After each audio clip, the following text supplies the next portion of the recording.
Bueno, buenos días. Hoy vamos a continuar con nuestra clase, ya avanzando un poco con el programa.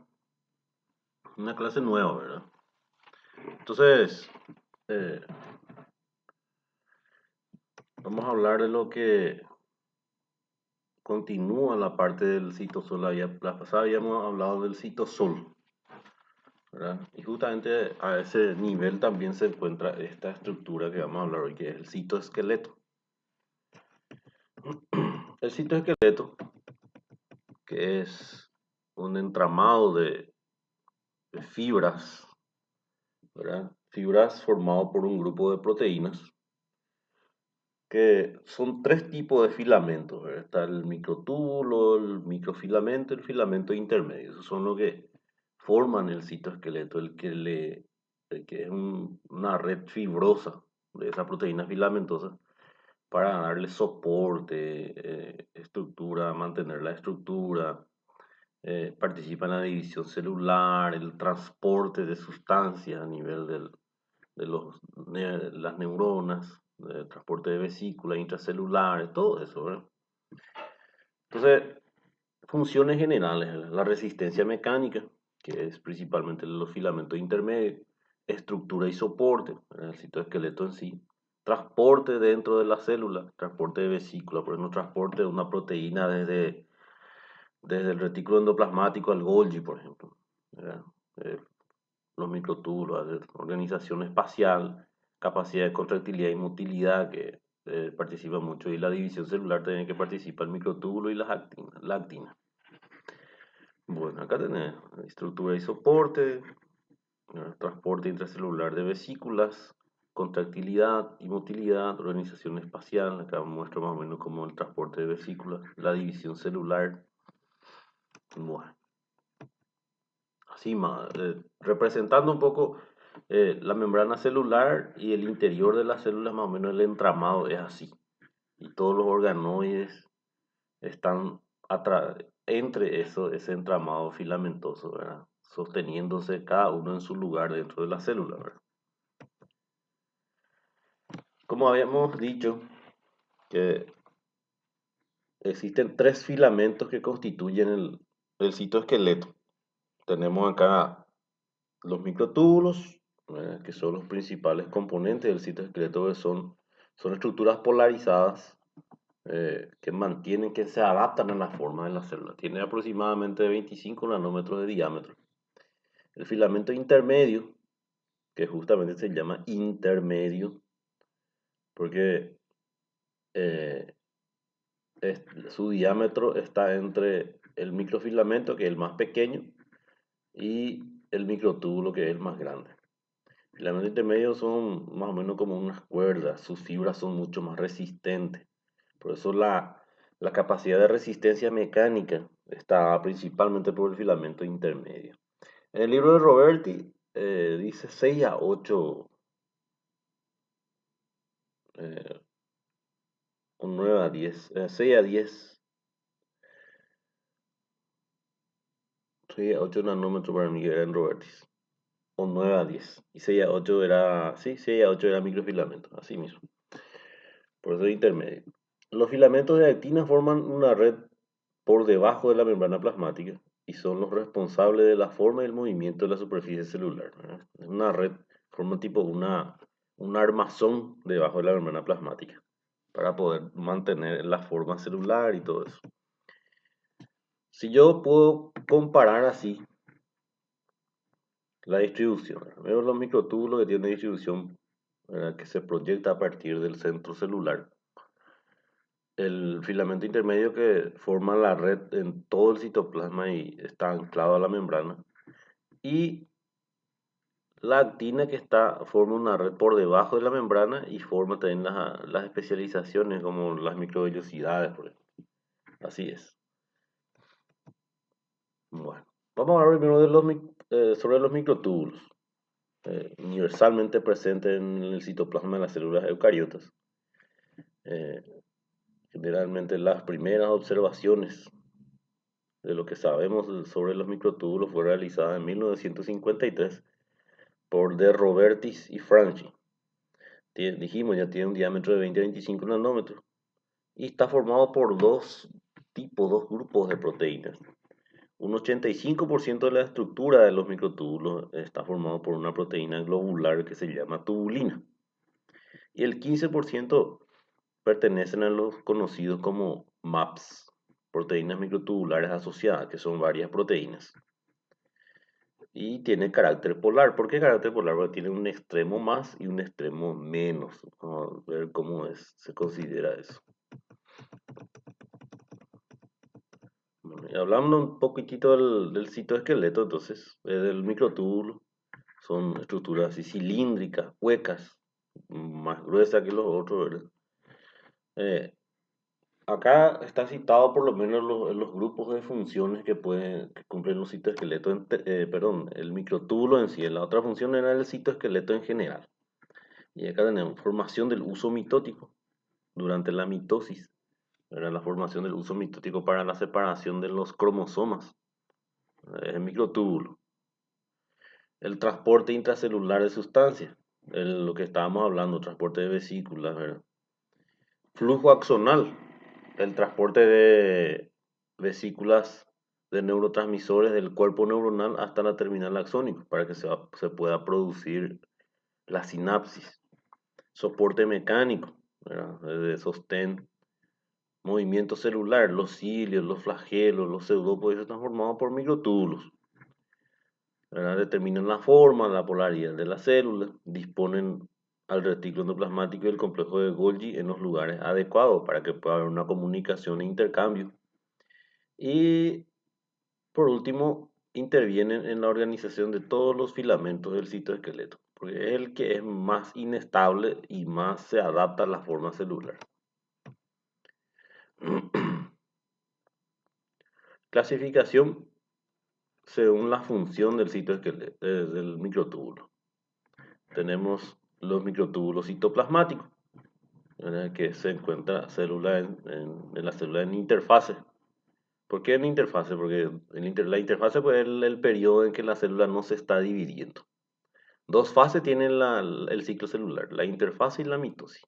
Bueno, y la interfase, cuando la célula está cumpliendo su función activamente, pero no se está dividiendo. Y ahí, por ejemplo, hay muchos microtúbulos dentro del citoplasma que participan en el transporte de sustancias y todo eso. Mitótico, que forma el uso mitótico. Ciliares, ¿verdad? En la base de los cilios y flagelos están los microtúbulos ciliares.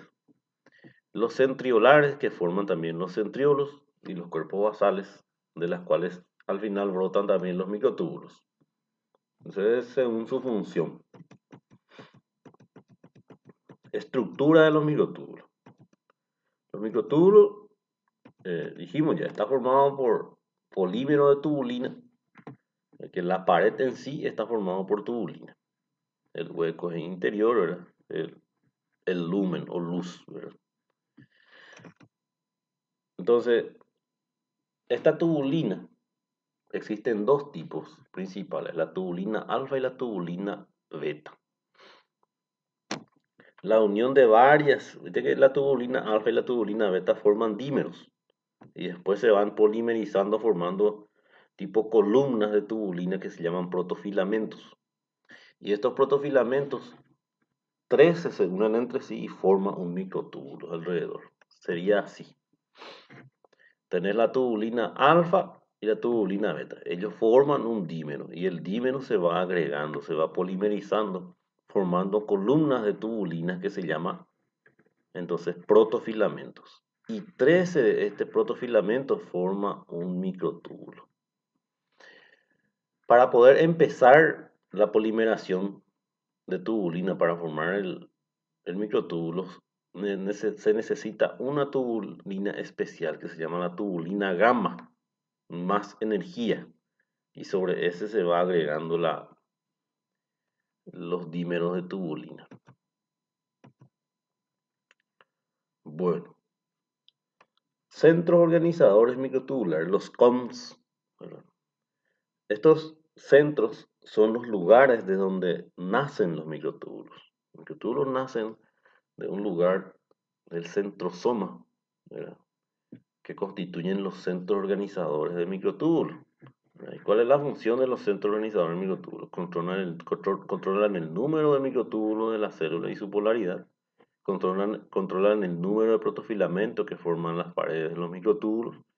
Y controlan el sitio y el momento en el cual se ensamblan los microtúbulos. Son los sitios denominados de nucleación. La nucleación pues, es la formación de microtúbulos. Bueno, entonces es importante recordar que los microtúbulos tienen, como son estructuras polarizadas, entonces tiene un extremo negativo que está anclado entonces hacia el centro celular, hacia el centrosoma, y un extremo más que es donde se crece rápidamente por el agregado de tubulina que se encuentra hacia la membrana. Entonces así, existen dos tipos de centros organizadores de microtúbulos. El centrosoma o centro celular en animales, las células animales, y los cuerpos basales, que son la base donde se forman los cilios y flagelos. No olviden que las células vegetales no tienen centrosomas ni centriolos. El centrosoma, entonces, formado por un par de centriolos más el material pericentriolar. Y el cuerpo basal que está formado por un centriolo y el material pericentriolar, donde salen los microtúbulos, los cilios y flagelos. Obviamente ambos tienen un elemento proteico común, la tubulina gamma, que es el necesario para empezar la polimerización de microtúbulos. Y así sería entonces el centrosoma. El centrosoma entonces en el centro celular que está formado. Recuerden ustedes que cada célula diploide tiene un par de centriolos, entonces sí o sí el par de centriolos y está rodeado por una estructura que es el material pericentriolar. Ahí es donde brotan los microtúbulos. ¿Sí? Ahí está lo que le estaba diciendo. El extremo menos de los microtúbulos está hacia el centrosoma y el extremo más hacia la membrana. Bueno, función de los centrosomas. Es el centro organizador de los microtúbulos. Los microtúbulos crecen a partir del material asociado a los centriolos, que es el material pericentriolar o satélite pericentriolar, dicen algunos libros. Durante la interfase, organiza los microtúbulos citoplasmáticos, ¿verdad? Para que pueda formarse el uso mitótico. Y las células de los vegetales superiores carecen de centriolo, entonces no tiene el mismo mecanismo de división.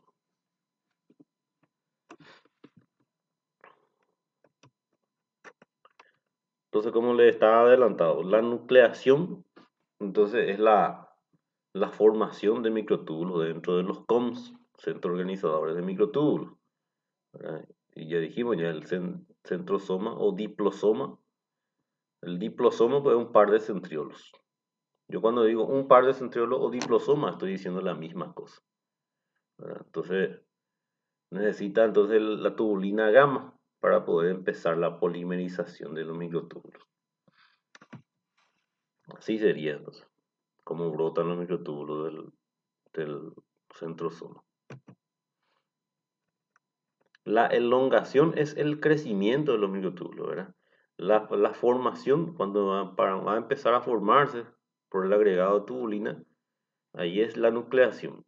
Y la elongación es el alargamiento por el agregado de tubulinas gamma y alfa continuamente, que hacia el extremo más. Para eso se necesita entonces dos moléculas de GTP, una molécula de magnesio y la tubulina gamma, ¿verdad? Para que empiece todo esto, la formación.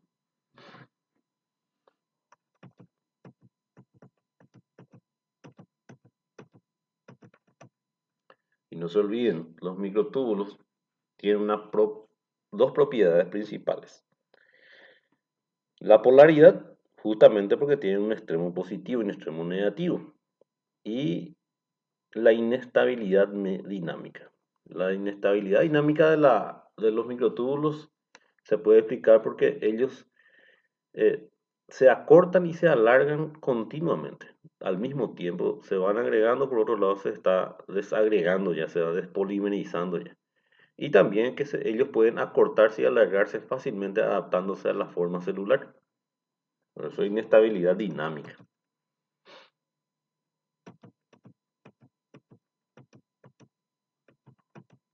Así, si ustedes observan, acá el extremo menos que se encuentra entonces hacia el centrosoma y ahí se va agregando los pares de tubulina alfa y beta, alfa y beta. Y ahí se dan cuenta ustedes entonces que la tubulina alfa se encuentra hacia el extremo menos, hacia el centrosoma se queda. Y la beta se queda hacia el extremo más distal, hacia la membrana.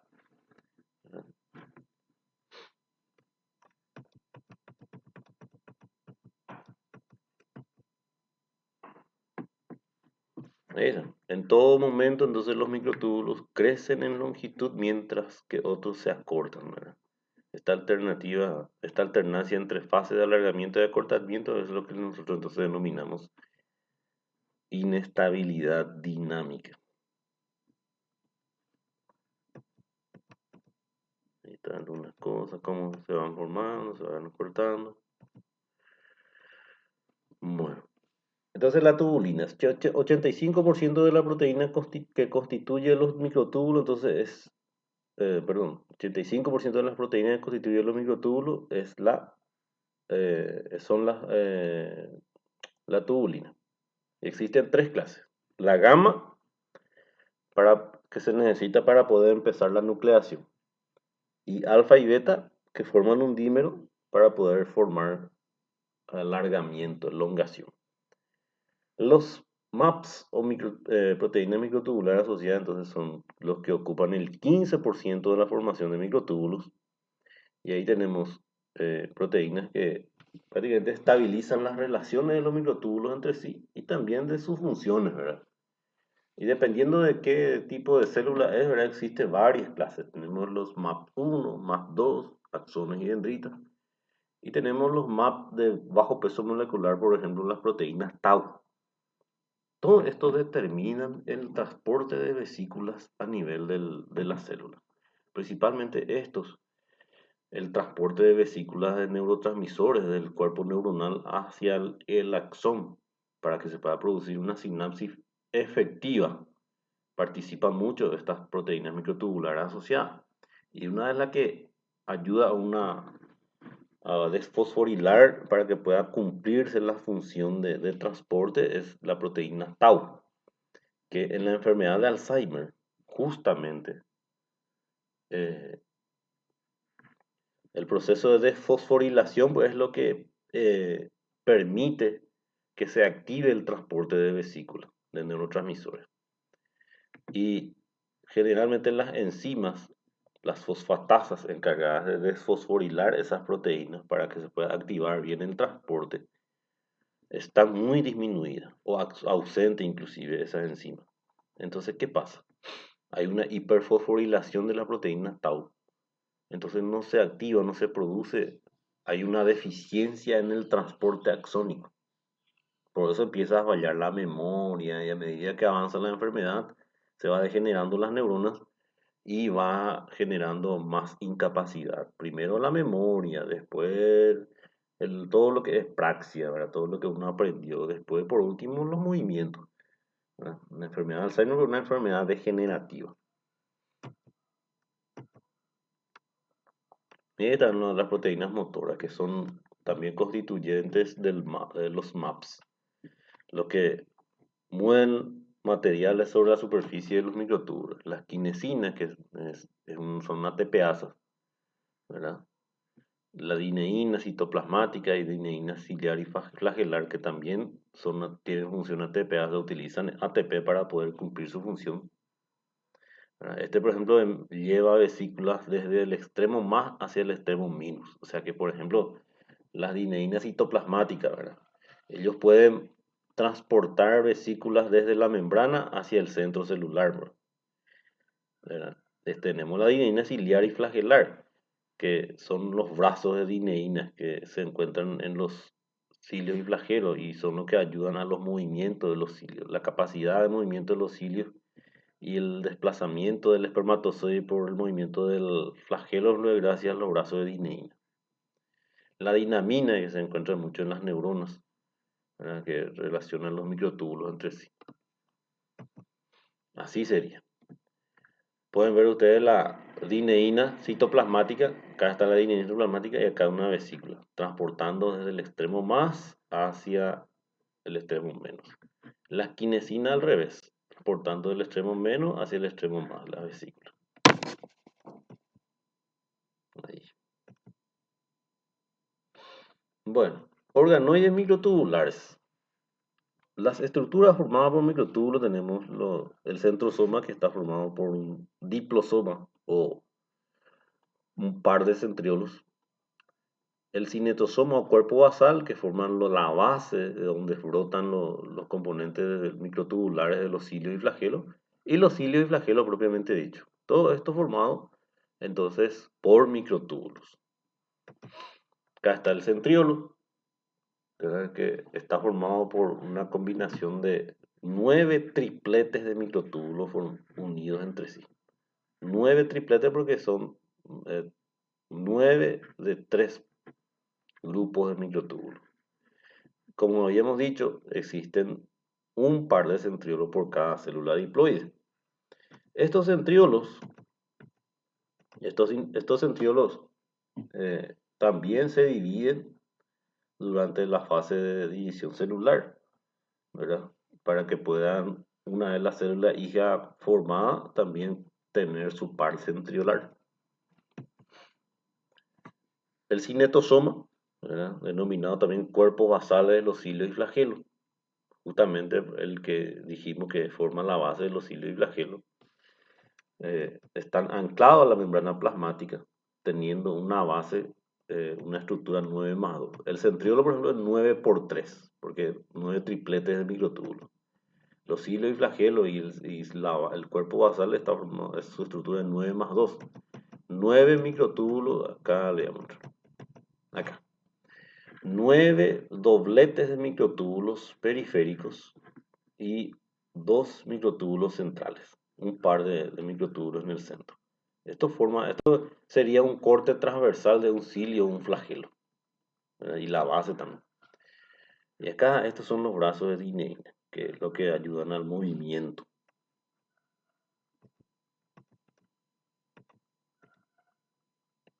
Entonces así.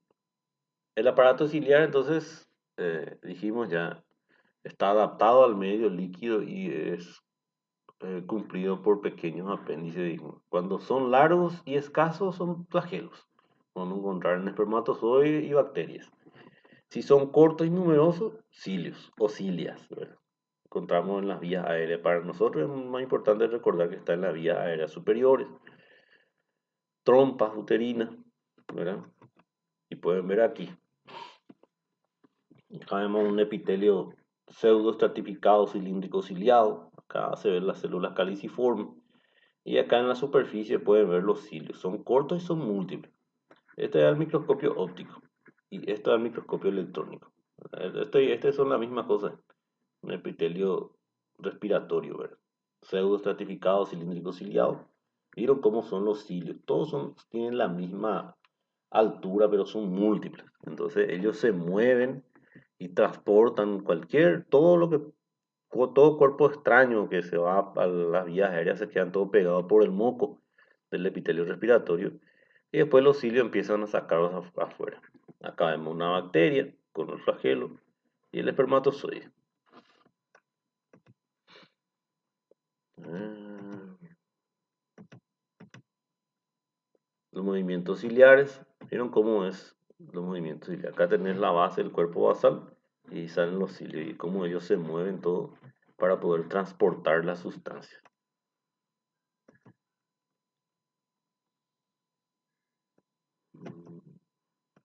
Bueno, y aparte de eso, también existen algunas enfermedades a las que está ligada eh, la alteración de los movimientos. Ahí tenemos el síndrome del cilio inmóvil, el síndrome de Cartagener, por ejemplo, también.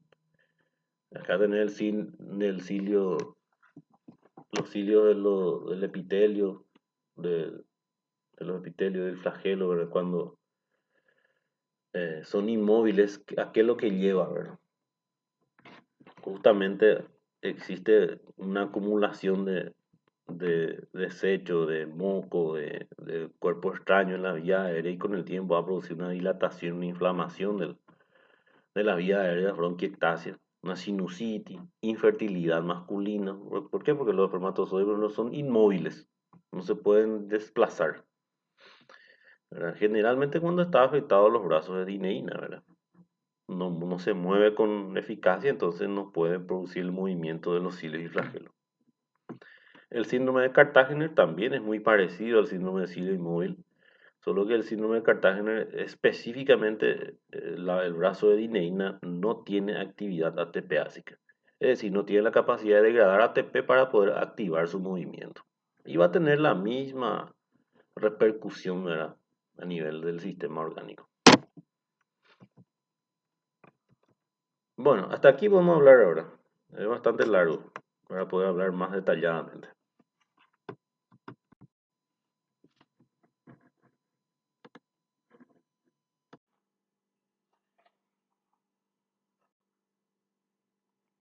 Bueno, muy buenos días. Vamos a continuar con nuestra clase de citoesqueleto.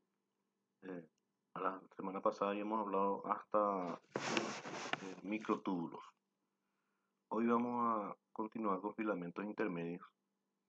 Es importante recordar que entre los tres componentes del citoesqueleto, el filamento intermedio, o sea, los filamentos intermedios son los más estables, más resistentes, prácticamente eh, los que cumplen esa función de estabilidad y resistencia mecánica son los filamentos intermedios. Otra cosa importante que no son estructuras polarizadas, ¿verdad? Tanto los microtúbulos como los microfilamentos son, por ejemplo, estructuras polarizadas. Sin embargo, los filamentos intermedios no, ¿verdad? Están formados por polímeros más de 50 proteínas diferentes, ¿verdad? Y para cada tipo celular tiene una estructura diferente. Eso también es una diferencia. Que los microtúbulos, por ejemplo, están formados por tubulina y por los MAPS, ¿verdad? Pero eso no cambia en ningún tipo celular. Sin embargo, los filamentos intermedios, dependiendo del tipo celular, está formado por proteínas diferentes. Funciones generales. Como dijimos, la estabilidad mecánica, estabilización de la forma celular, generalmente la posición estática de un organoide en el interior de la célula, funciones especializadas, por ejemplo, en el músculo que participa en la contracción muscular, y solo encontramos en células animales.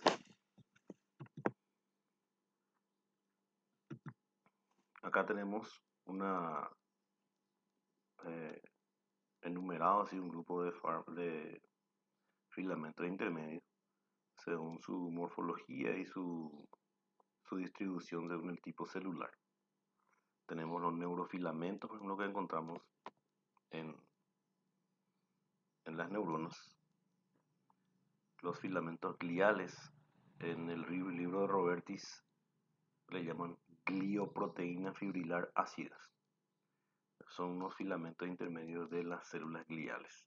¿Sí? Encontramos en las células de sostén del sistema nervioso central, ¿verdad? Y periférico.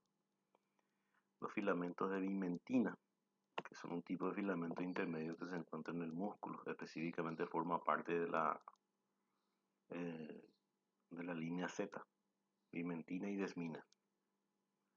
Eh, desmina también, acá no está citado desmina, pero desmina también es un tipo de filamento intermedio.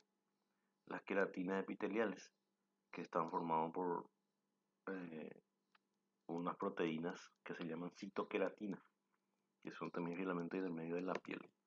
Algunos le llaman tonofilamentos. Los laminofilamentos, ¿verdad?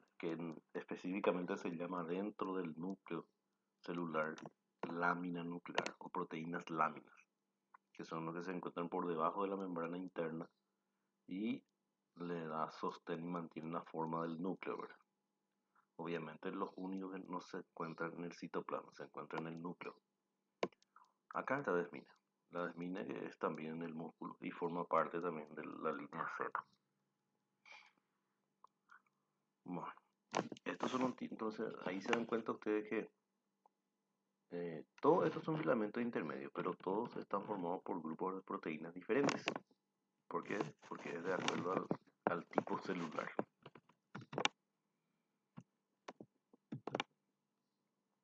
Acá tenemos la distribución, según la distribución de tejido, la citoqueratina, la bimentina, glioproteína fibrilar ácida, desmina, neurofilamentos, lámina fibrosa, ¿sí? Según el tipo de secuencia, según los tipos, ¿verdad? Lo que a mí más me interesa es la clasificación según su distribución en los tejidos. O sea, esto.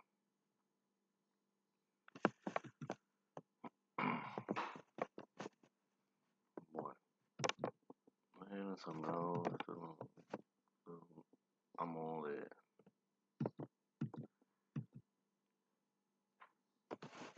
Bueno, ¿dónde se encuentran estos filamentos? Si ustedes pueden ver entonces esta célula acá, cómo se ve el citoplasma, utilizando un marcador solo para los filamentos intermedios. Y se extiende prácticamente por una red completa desde el núcleo hacia la membrana. ¿Sí? Por eso es el más resistente, porque es el que forma una red filamentosa en todo el citoplasma. Aparte de eso, los filamentos intermedios interaccionan con algunas uniones celulares, por ejemplo el desmosoma puntiforme. El desmosoma puntiforme se debe a su resistencia mecánica a los filamentos intermedios.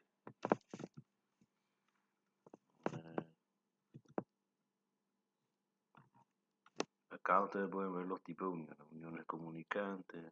Acá está un desmosoma.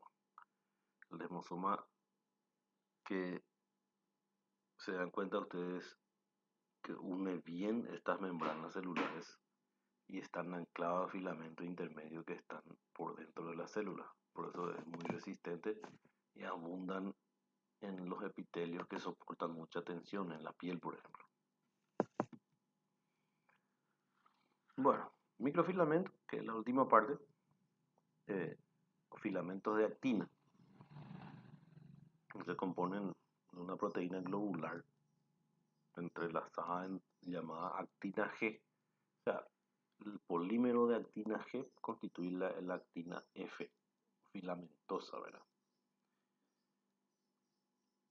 Lo que no hablé hace rato del filamento intermedio se le llama intermedio porque su diámetro es intermedio entre el microtúbulo y el microfilamento, ¿verdad? 9 a 10 nanómetros de diámetro.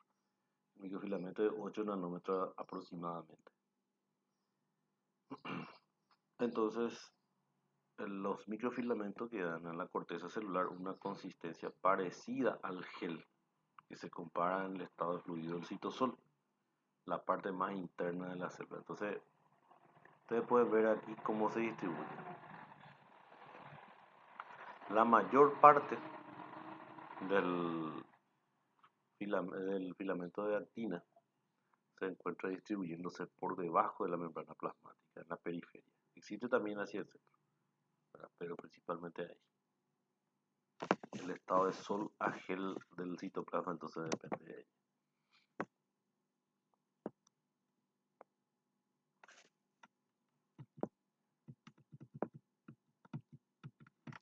Así se ve. Acá está una célula y cómo están proyectados todos en la misma forma, principalmente por debajo, dijimos, ¿verdad? Están también los centros, por eso te dije, puede haber también acá, pero principalmente se distribuyen por debajo de la membrana, ¿verdad?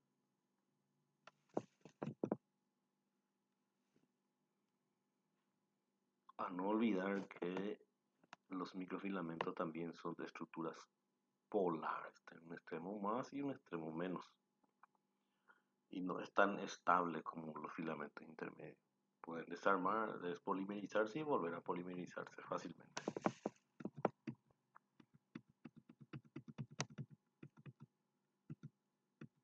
Clasificación. Según su distribución dentro de la célula. Otra cosa. La actina, que son los microfilamentos, son, constituyen la proteína intracelular más abundante. La proteína extracelular más abundante es el colágeno, pero la proteína intracelular más abundante es la actina, alrededor del 3% del volumen de proteínas intracelulares. Según su distribución en la célula, las corticales, que son las que se encuentran por debajo de la membrana,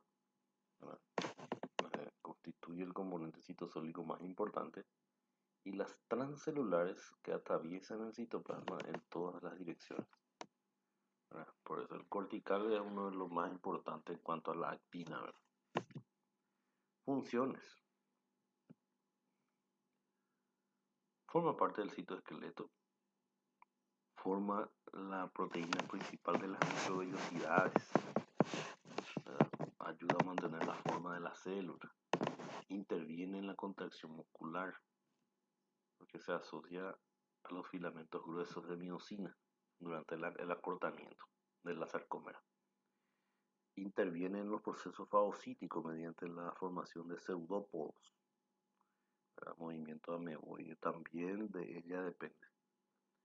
Forma el anillo contráctil durante la mitosis para la separación del citoplasma, la citocinesis. Citocinesis, la cariocinesis es del núcleo. Citocinesis tiene que ser acá. La citocinesis, que es la división del citoplasma, y se forma por último un anillo contráctil para separar el citoplasma. Y ese también principalmente está formado por actina. Refuerza la membrana plasmática porque se encuentra por debajo mismo de la membrana. Acá pueden ver, está la sarcómera, y esta es la banda I, la banda A. Y la banda I está formada solo por actina. Esta es la línea Z. ¿Sí? Entonces, acá es banda I.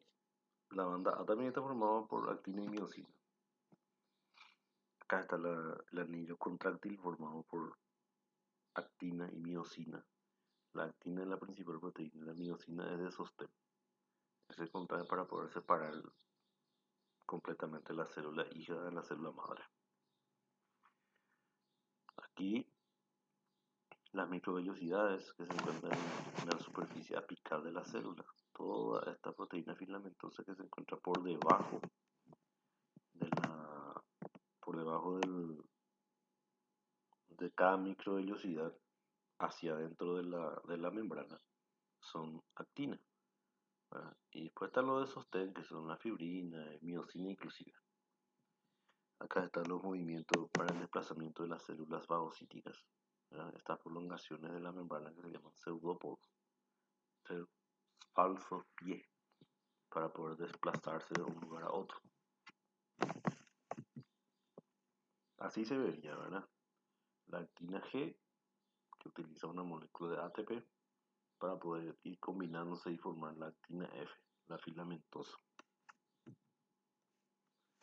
Bueno, muchas gracias.